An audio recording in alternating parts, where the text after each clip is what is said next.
লা লিগার ১৯তম রাউন্ডে ভ্যালেন্সিয়া ভার্সেস রিয়াল মাদ্রিদ একটা মাথা নষ্ট করা ম্যাচ ছিল। ভাই এই ম্যাচটিতে কি হয় নাই? কোন জিনিসটা হয় নাই? ভিনিসিয়াস জুনিয়র রেড কার্ড পাইলো, মদ্রিচ গোল পালো, বেলিংহামের প্ল্যানটি মিস করলো, লাস্ট মিনিট ৯৫ মিনিটে একটা গোল দিল বেলিংহামে। কি হয় না এই ম্যাচটিতে?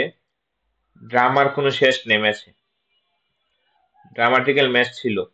প্রথমে ১-০ গোলে এগিয়ে যায় ভ্যালেন্সিয়া প্রথমার্ধে ১-০ গোলে লিড নেওয়ার পর দ্বিতীয়ার্ধে খেলা শুরু হয়।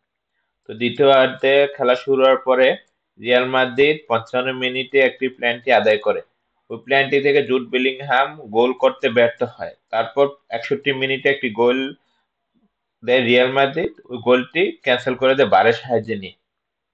৭৮ মিনিটে ভ্যালেন্সিয়া গোলকিপারের সাথে রিয়াল মাদ্রিদের হাতাহাতি হয়। তারপর ৭৯ মিনিটে VAR-এর সাহায্যে নিয়ে রেফারি ভিনিসিয়াস জুনিয়রকে রেড কার্ড দেয়। তারপর রিয়াল মাদ্রিদ কোচ কারবালাকে তুলে নিয়ে মদ্রিচকে মাঠে নামায়। মদ্রিচ ৮৫ মিনিটে এসেই জুড বেলিংহাম অ্যাসিস্টে মদ্রিচ গোল দিয়ে সমতায় ফেরায়। তারপর মদ্রিচ গোল সমতায় ফেরানোর পর লাস্টে ১০ মিনিট কাউন্টার অ্যাটাকে ছিল রিয়াল মাদ্রিদ।